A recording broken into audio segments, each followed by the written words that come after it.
Hi, it's Steve Hargadon, and welcome to Let's Commit to Making Webinars Better with Stephen J. Bell. This is our fourth session of our all-day mini conference on emergency remote teaching and learning. Thanks for being here, Stephen. I'm going to turn it over to you. You're welcome, Steve. Thank you for inviting me, and thanks everyone for being here today for this webinar.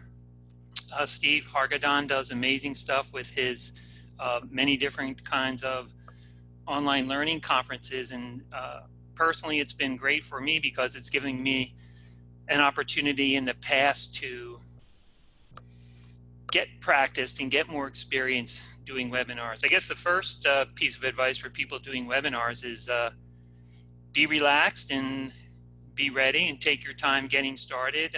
Don't feel too rushed or nervous. That's not actually in the presentation, but it was on my mind. That's a good way to get started. So there's some free advice for you right to get started. I like the theme of this conference, Survive, Thrive, and Plan in our new, mostly virtual online learning world. And I like to think that this session is largely about the planning part so that you will thrive as an educator and an instructor, and you will help your students to be academically successful the way that you really want them to be. I think in some ways doing webinars is not unlike teaching. You know, when you get started, you think you're doing pretty well, but then as you do more of them and you see how other people do it and you start taking it seriously, you look back on some of the ones you used to do and you think, wow, I was really bad at this. I need to get better. And I had that experience. I've been doing webinars since probably 2005. And we used to do them a couple times a year in our Blended Librarians online learning community. We would basically do webinar type interviews with folks and informational sessions. And then I had the opportunity to see a presentation by Jonathan Finkelstein, who is the CEO of the Learning Times Network, if you're familiar with Learning Times and the great work they do. And Jonathan's style, it just blew me away. He was so polished. He had so many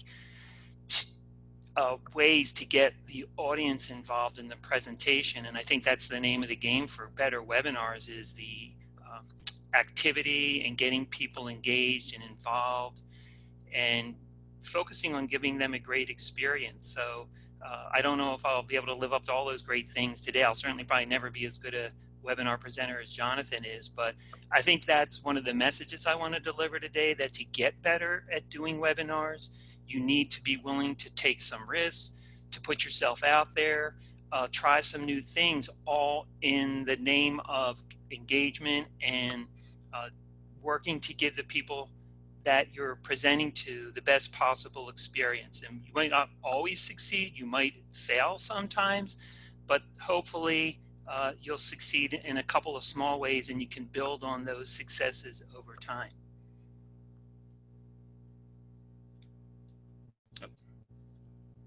So let's start off with a poll just to get a sense of your experience with webinars.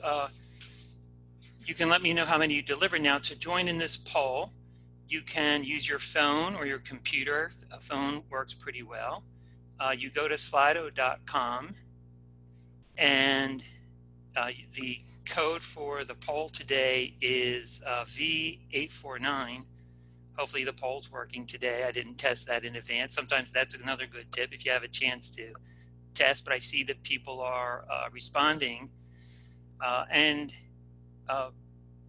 You know, my own experience is I've probably done, more than 100. I've lost count of how many webinars I've done. I typically do them for library audiences.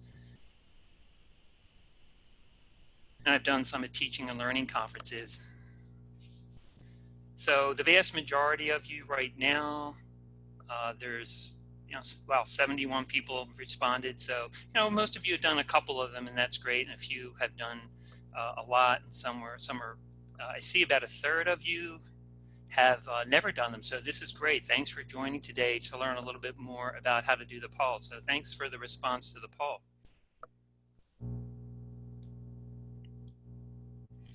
So I think the basic problem that we have is that people tend to get a little tuned out with webinars because if they attend some that don't go very well, they tend to think, yeah, webinars just don't work, which I tend to disagree with. I think you can do as good a job presenting on a webinar as you can in person.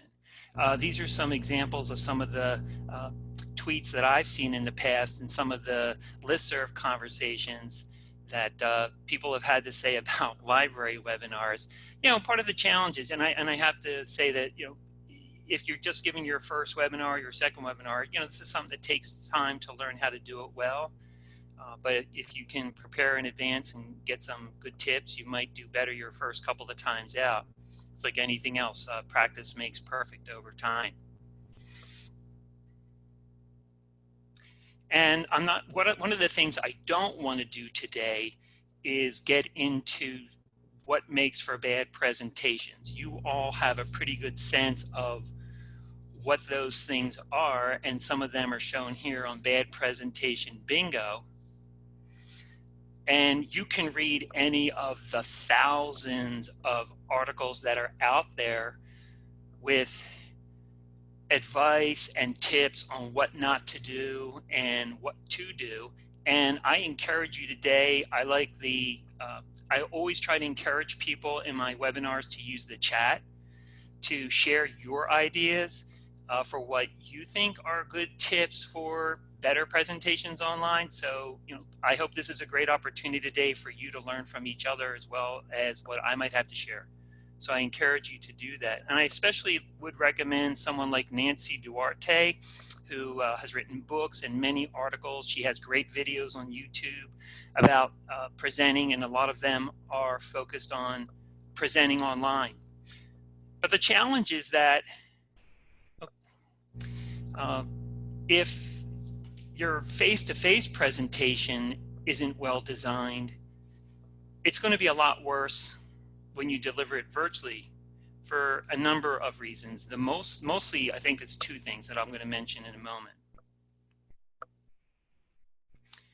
And I'm going to share a formula, and this is just something I made up in an article I wrote a while back about how to do better presentations or what might make for better presentations.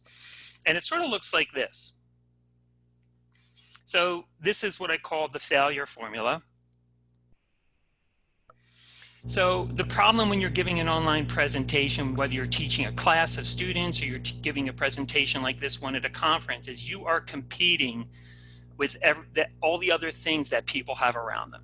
They've got their phone nearby, they're on a computer, they can start browsing the web, who knows what else, Slack message from work. So there's all these distractions that you're competing against as a presenter online. And if you're tuning people out, if your material's boring, that's going to be even a greater challenge because you're just going to lose people. And everybody kind of knows that, that you've got to focus on how to get people connected. The bigger problem, let's say, is you also don't have any physical presence. Right now, we really can't see each other. I could turn on my video for what that's worth, but then I'm just a little talking box in a little part of your screen. When you give a face-to-face presentation, you can use your body language, your eye contact, all those things we're so used to in the physical space that allows us to connect with people on an emotional level and to demonstrate the presence that we have. You take that away and you're left with what I would say is a broken webinar. You're probably tuning people out, they're dropping out, they're leaving to go do something else, or maybe they're there but they're not really present and their mind is somewhere else, or they're working on a project. So let's try to turn that around and use a success formula. And it's pretty easy. I think the two key things are your voice, and I'm going to say more about that. That's really all I have when I'm doing this webinar to connect and build a relationship with you for the time that we're spending together. And of course, where are the opportunities for engagement? so that I keep you tuned in to what's happening, and I am battling against all the distracting elements that you have in your environment. No one's perfect. Sometimes the content is what it is, and you try to make it as interesting and dynamic as you can. So you can try to make every effort you can to eliminate potential boredom in your presentation. And I think if you can follow that formula, it's pretty simple. You have a much better chance of delivering a great webinar. So I'm going to ask you to take a moment, and I'm going to try to bring up the chat here. It's always a little dicey when you're the presenter, but I think, okay, I can see what you're chatting. So you could take either A or B. What's one thing that you would like to see webinar presenters do better or do more of?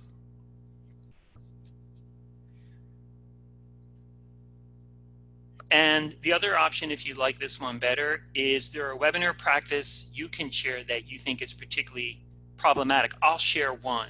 That's my own pet peeve in webinars, which is when the person starts the presentation, the first thing that they do is start talking about something like, well, I work at Temple University. Here's a picture of my campus. We have 40,000 students. Our library has 4 million books. So, that's a really safe way to start off a presentation, just telling people about yourself. And I agree with the person that said, yeah, sound problems, that's another killer. Like, I can't hear what the person's saying. So, that's just something you can plan out in advance. And people are sharing a lot of really great ideas here. Or things that they would like to see people do better, or like, don't read your slides. So I hope you're all learning some other great tips, but it's going by very quickly from what I see. So hopefully we'll have a transcript of this and we can take a look. But yeah, no interaction, no examples. So yeah, I see that coming up a lot. So I've already stressed how important that is, and I'll try to share some other ideas. So thanks for participating in the chat. I really appreciate that, and keep sharing your good ideas. And by the way, people are mentioning polls, Manymeter, things like that. I use Slido, which integrates into Google. So if you've not looked into Slido, that's another good presenting tool, or at least a tool for polling that's integrated into your presentations.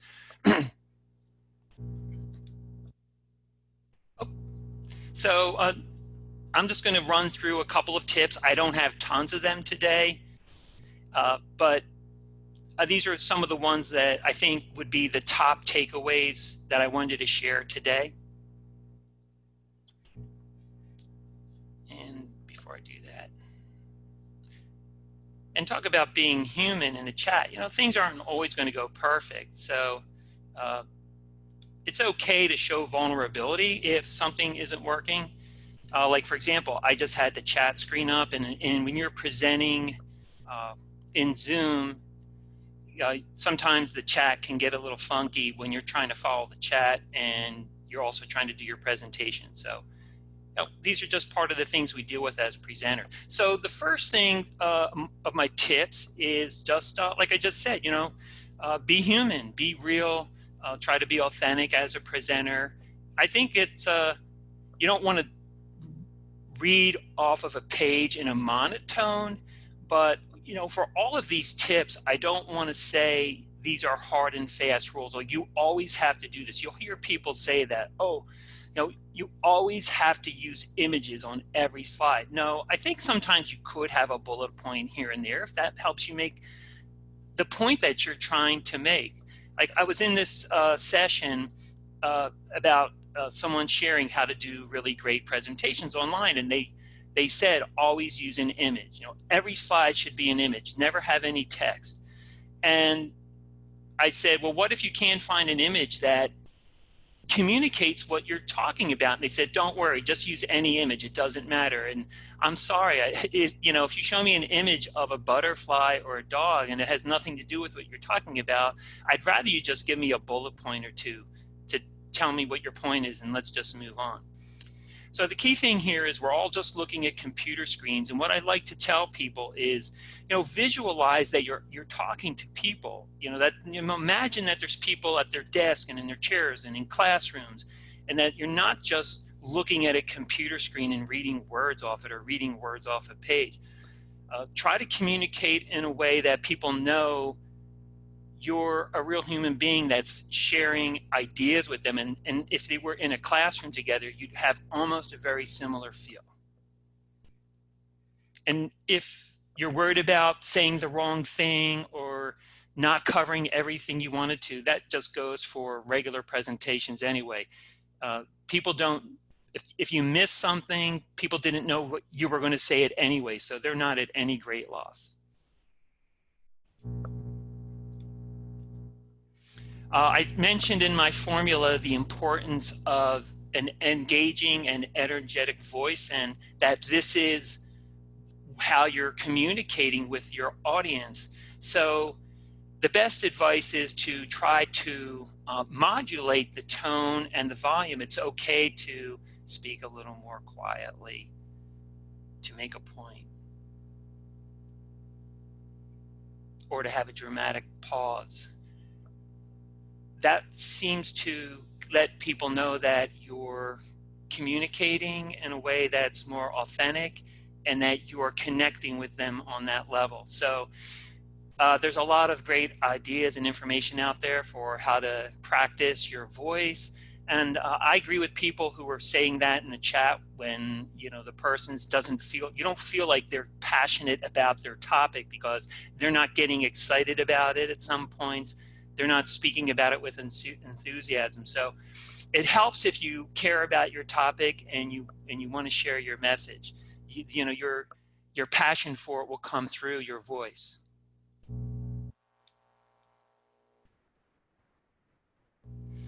I hope I've been giving a good example of this in my presentation. I don't know if anybody typed this in the chat when I asked what's sort of your pet peeve about webinars. But when people put up a slide and they just stay on the same slide for 5 minutes or 10 minutes, it's like you're almost like, when are they going to change the slide? And that is something I think goes into good planning, trying to get more bursts of information on individual slides so that you can kind of go right through them in a quick pace. So I would always say aim for shorter content, and I think that's a fairly common piece of advice. You don't want to fill up a slide with too much information, or even if you're just using an image, not talking about it endlessly.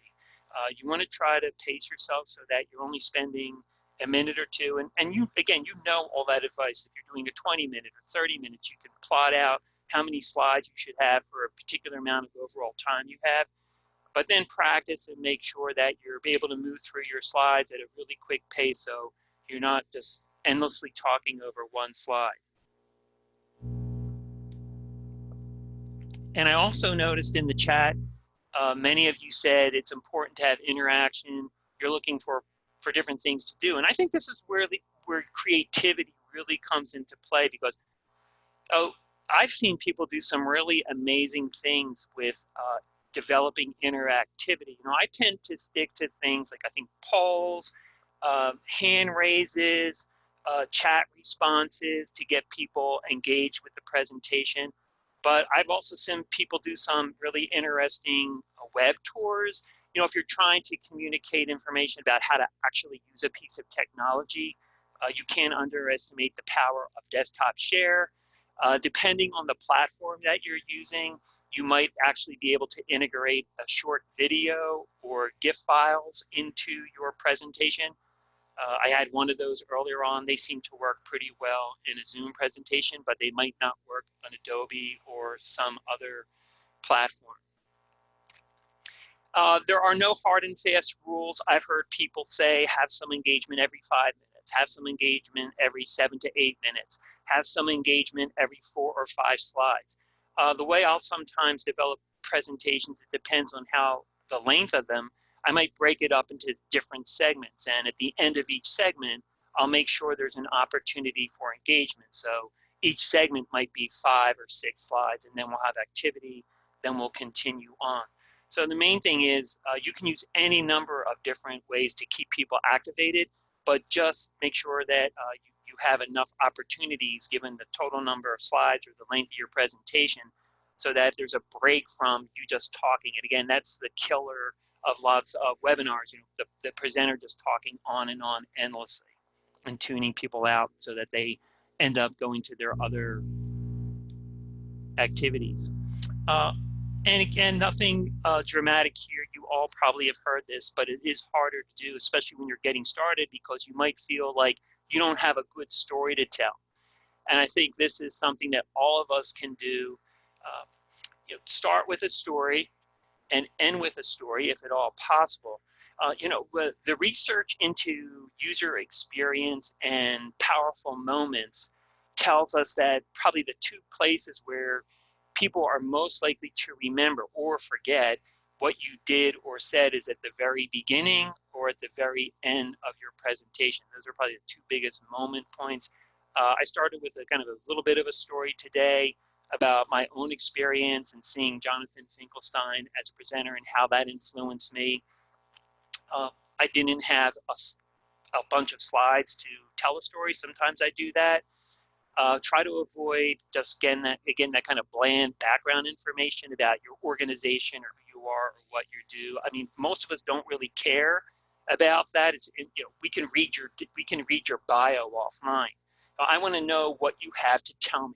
I want to know what I can learn from you today. Get right to what I need to know. And don't waste my time with background information about who you are, where you're from, or what you do. So be prepared to just jump right into your presentation. You don't have to go into large thank yous and welcomes and all those kind of things. I think people actually like to just kind of bang, let's get right into it and let's get going.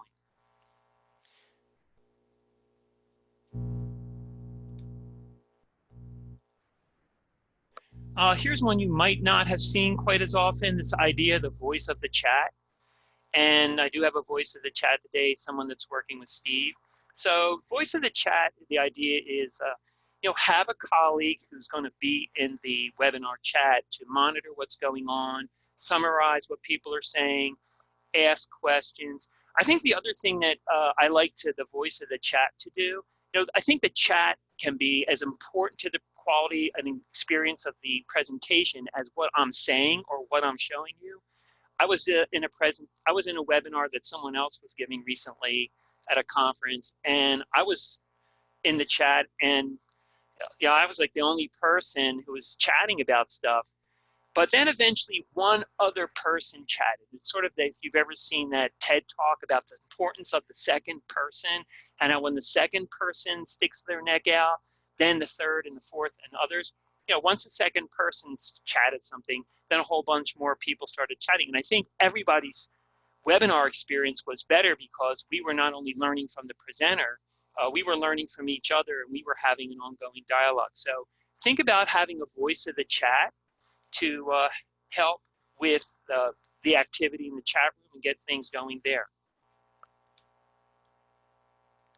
So I gave you a couple different strategies. Our time is almost up. This is a short presentation today. I'm sure there's a lot of more to be said about it, but this was just kind of a quick couple of tips, introduction for people that are new. So you can go back to Slido and let me know, especially if you haven't done some of these things before, what sort of thing are you most likely to do in your next presentation?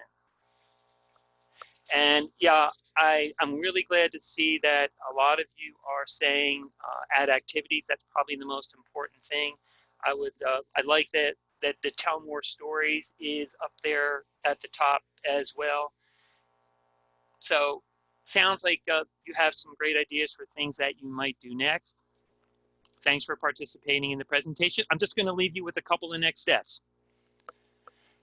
For me, the most important thing whenever I'm doing a presentation in person or webinar, again, it's not about me. It's not about what I know. It's not about what you think of me.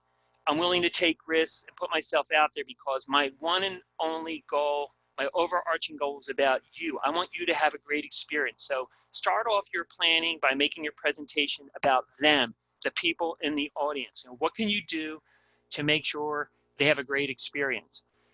when you come to webinars, mine or anybody else's, pay attention. What worked well? What didn't you like? Did you see an activity that you would like to adopt? You can learn so much, both good and bad, from other presenters.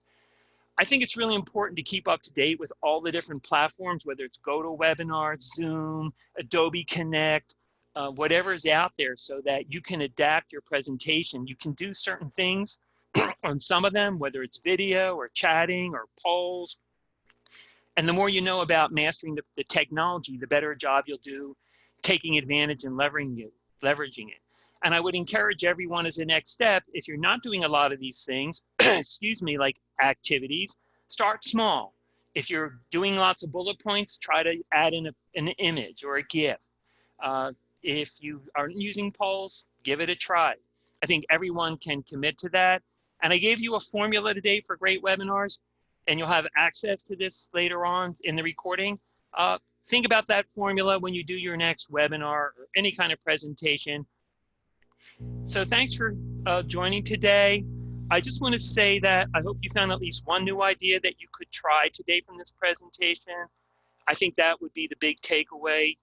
Be adventurous, be experimental, try a new technique that you never tried before. If you don't succeed, that's okay. The audience is always rooting for you. People don't want you to fail. They want you to succeed. And if something doesn't go right, they're going to understand, and they might even care about you even more, and they'll be there supporting you.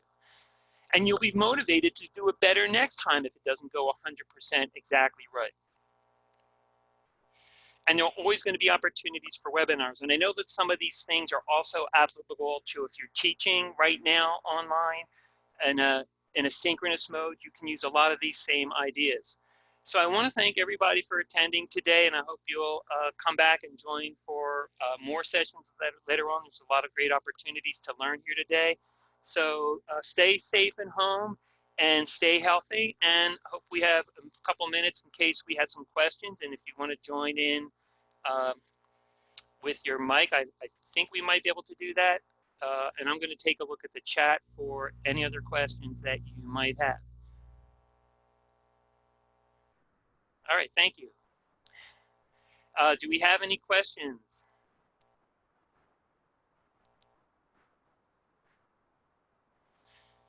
Thanks everyone for the kind words. I appreciate what you can take away from the tips, and that, yeah, someone said keep it short and to the point. Yeah. And yeah, this will be recorded, and you'll get an email from Steve in the next couple of days. And yeah, you'll be able to get back to this session. So again, thanks everyone for joining today. Again, I'm here for questions. I don't know if we have to get off at exactly 1:30, but I'm glad to hang around. So let me get the chat box here, and I see there are some questions here. Okay, hold on.